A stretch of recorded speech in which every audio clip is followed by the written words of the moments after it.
J'ai commencé par expliquer ce que c'est qu'un clerc et ce que c'est qu'un laïc dans la vie de l'Église. Tous les deux sont des fidèles. Le clerc, c'est celui qui, en plus du baptême, a reçu le sacrement de l'ordre. Le laïc est celui qui a reçu le baptême, mais qui n'est pas clerc, c'est-à-dire qui n'a pas reçu le sacrement de l'ordre et qui n'appartient pas à la vie consacrée et qui s'exprime à travers la profession des conseils évangéliques, les vœux de chasteté, pauvreté et obéissance. Après cette explication de ces notions, j'ai essayé de faire un survol historique pour voir la situation, disons, des clercs et des laïcs, surtout des laïcs dans l'histoire de l'Église, surtout la période avant Vatican II, où on était encore dans une conception pyramidale de l'Église. Les clercs étaient ceux qui avaient plus d'autorité.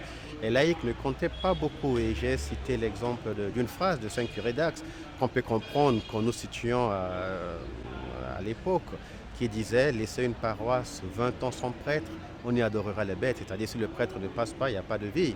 Or là, maintenant, on sait que les laïcs sont là et tiennent nos communautés. Alors, tout cet effort-là, c'est grâce au Concile Vatican II, lancé par Pape Jean XXIII, qui déjà, en plus du Concile, demandait la révision de l'ancien code, qui obéissait justement à la vie de l'Église de l'époque.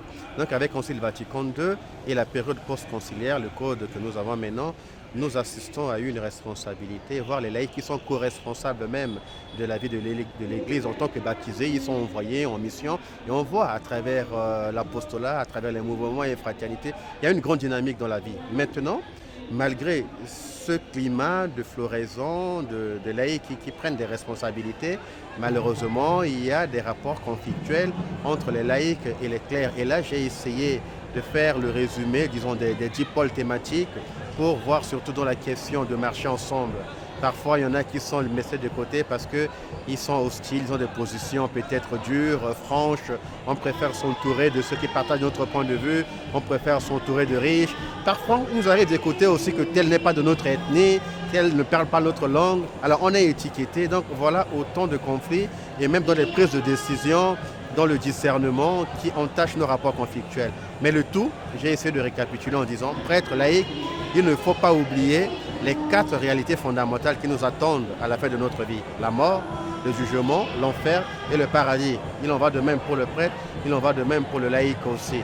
Mais il y a aussi la question du péché, parce que nos rapports sont conflictuels, parce que le péché est là, donc il nous faut retrouver l'amour. Comme dit Saint Augustin, aime et fais ce que tu veux.